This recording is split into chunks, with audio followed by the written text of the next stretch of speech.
Olá, professores! Nós somos as PEC de Língua Portuguesa da Diretoria de Ensino de Mauá, Lilian Scala e Thaís David, e conversaremos com vocês neste vídeo a respeito da sondagem. Bem, no mês de março, vocês receberão instruções sobre a sondagem de língua portuguesa. Naquele momento, nós tínhamos falado sobre a aplicação. Então, este é o vídeo de parte 4. Quando analisamos a prática pedagógica de qualquer professor, vemos, por trás de suas ações, que há sempre um conjunto de ideias que as orientam, mesmo quando o professor não tem consciência dessas ideias, dessas concepções e dessas teorias. Elas sempre se fazem presentes. Antes de começar a falar da sondagem propriamente dita, nós vamos retomar algumas teorias. A primeira delas é a teoria empirista, na qual o processo de ensino é caracterizado por um investimento na cópia, na escrita sob ditado, na memorização pura e simples de palavras e sílabas, na utilização da memória de curto prazo para reconhecimento das famílias silábicas quando o professor toma a leitura. O processo de ensino é caracterizado, então, por um modelo conhecido como estímulo-resposta. Esse é o modelo típico da cartilha. A língua escrita é compreendida como uma transcrição da fala. O texto é considerado um acumulado de frases desconectadas entre si. O estudante é considerado um sujeito vazio e que vai para a escola e é preenchido pelos ensinamentos escolares. Esse modelo empirista supõe apenas a acumulação dos saberes ofertados pelo professor. O aluno precisa memorizar e fixar informações. O estudante faz a substituição de respostas erradas por respostas certas. É a típica educação bancária de que fala Paulo Freire. Nela, o estudante é considerado um ser passivo. E do outro lado, temos a teoria construtivista. A mente, sendo uma estrutura, tende a funcionar em equilíbrio, o que aumenta seu grau de organização interna e de adaptação ao meio. Entretanto, quando o equilíbrio é rompido por experiências não assimiláveis, o organismo se reestrutura, a fim de construir novos esquemas de assimilação e atingir novo equilíbrio. Para Piaget, esse processo reequilibrador, que ele chama de equilibração majorante, é um fator preponderante na evolução, no desenvolvimento mental, na aprendizagem e no aumento do conhecimento. Então, de acordo com a teoria construtivista, o professor é um importante mediador do processo ensino-aprendizagem. O estudante passa por estágios de aprendizagem, nos quais participa ativamente da construção de seu conhecimento. O equilíbrio surge quando o indivíduo organiza o conhecimento adquirido. Os ambientes ocasionam oportunidades de interação entre o sujeito e objeto, gerando desequilíbrios, conflitos. A assimilação ocorre quando novas experiências ou informações são introduzidas na estrutura cognitiva do estudante, pois o organismo se reestrutura a fim de construir novos esquemas de assimilação e atingir novo equilíbrio. A acomodação acontece quando a criança modifica as estruturas cognitivas para enfrentar o novo. E, de acordo com Piaget, a aprendizagem se configura quando há esta acomodação. O construtivismo prevê que o conhecimento não é concebido como uma cópia do real, incorporado diretamente pelo sujeito. Ele pressupõe uma atividade por parte de quem aprende, que organiza e integra os novos conhecimentos aos já existentes. Isso vale tanto para o aluno quanto para o professor em processo de transformação. Então, segundo a posição construtivista, o conhecimento não é a cópia da realidade, mas sim uma construção do ser humano. E baseado no construtivismo, vamos apresentar agora as hipóteses do sistema de escrita alfabético, que é a teoria desenvolvida por Anna Teberoski e Emília Ferreiro. Então agora eu passarei a palavra a Lilian, que falará de uma dessas hipóteses. Falaremos então agora sobre a hipótese silábica, que divide-se em sem valor e com valor sonoro. Para isso, selecionamos algumas sondagens dentre as que nos foram encaminhadas, a fim de elucidar cada hipótese. Começando então pela hipótese silábica sem valor sonoro, vemos esta estudante representada na tela, na qual conseguimos compreender que esta estudante pensa que uma única letra não é suficiente para escrever uma palavra. Geralmente, esses estudantes demonstram conflito para escrever as palavras monossílabas e dissílabas. Este conflito, no qual várias vezes se encontram, deve-se ao fato de carregarem consigo ideias advindas da hipótese anterior, no caso desta estudante, a pré-silábica, pois a aquisição da escrita é um processo. Esta estudante, ao escrever a palavra monossílaba mel, pensou como os pré-silábicos, no sentido de não admitir escrever uma palavra com uma única letra, por julgar haver um número mínimo necessário para isso. Por isso, preenche a palavra com mais letras aleatórias.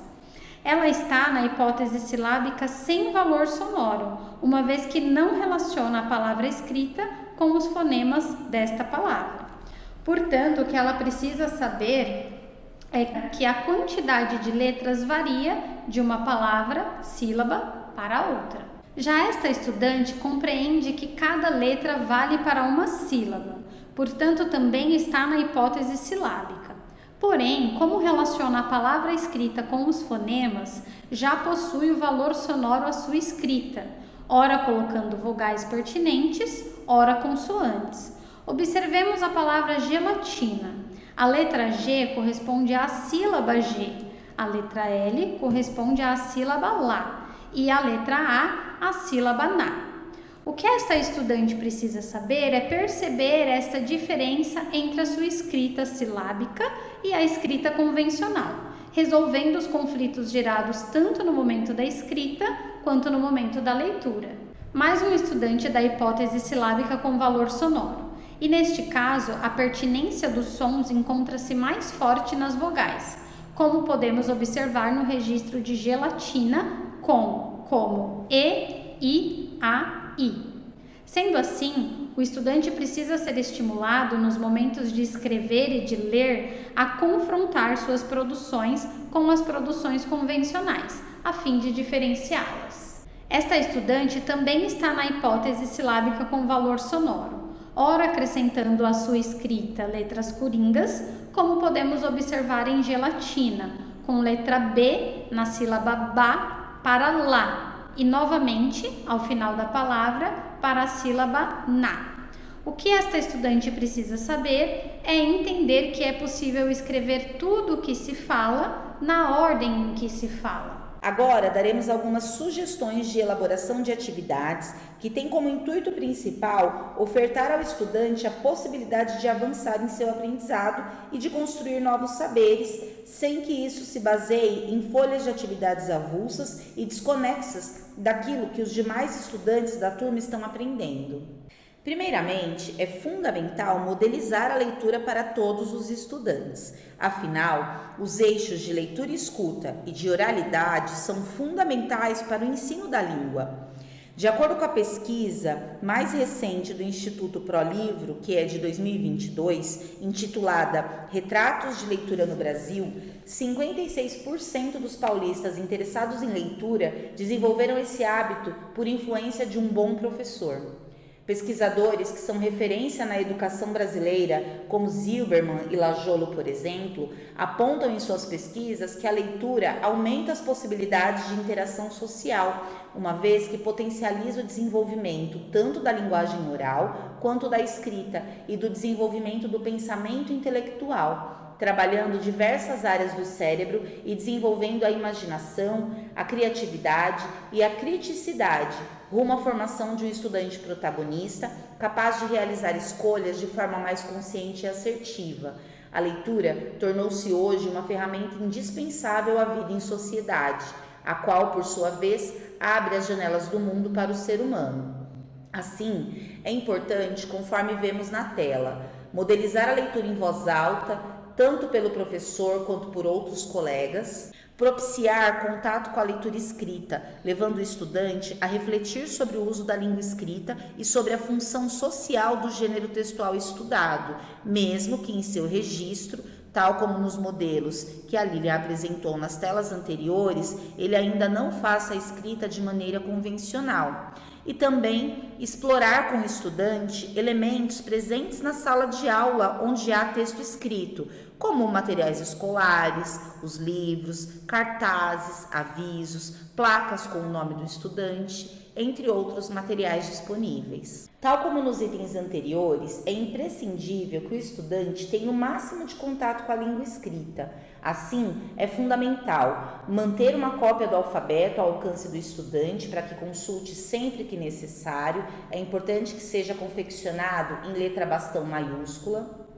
Outro recurso interessante é o uso do alfabeto móvel em letra bastão maiúscula, que consiste em letras do alfabeto em quantidade suficiente para que o estudante possa montar palavras. O estudante pode ser estimulado a localizar letras de determinada palavra trabalhada na aula. É importante que o alfabeto móvel seja um recurso sempre à mão para o desenvolvimento de diversas atividades. É possível também propor a produção de cartazes de textos de tradição oral que a turma conheça e que saiba de cor, como parlendas, versos, trava-línguas, adivinhas, entre outros, todos em letra bastão maiúscula, para que o estudante possa, junto com os demais colegas, participar de sua produção e para que depois ele possa se apoiar nesses cartazes como exemplos. Propor a leitura de textos curtos que contenham rimas ou outro gênero textual de memória para vincular partes do falado a partes do escrito. Esse tipo de leitura é conhecida como leitura de ajuste ou leitura por indícios. É importante sempre propor atividade de escrita, adaptando os gêneros trabalhados no currículo para essa produção textual. Ao longo de todas as atividades, é essencial conduzir o conflito da hipótese silábica. Isso se dará quando se levar o estudante a refletir sobre as letras que sobram ou as letras que faltam enquanto ele estiver escrevendo ou lendo. É fundamental que o estudante esteja inserido nas temáticas, discussões e demais atividades que a turma desenvolve. Por isso, é necessário sempre ofertar ao estudante a oportunidade de ler e de escrever, adaptando atividades e levando em consideração os textos e temas trabalhados com os demais estudantes da turma, enfatizando a função social dos gêneros em questão. Obrigada, professores. Esperamos que as sugestões possam ajudá-los a fazer as adaptações necessárias para cada estudante e gostaria agora de, em meu nome e em nome da Lilian, agradecer a equipe de anos iniciais que muito nos ajudou na elaboração deste material. Segue aqui a referência bibliográfica e nos vemos aí no próximo vídeo. Até mais!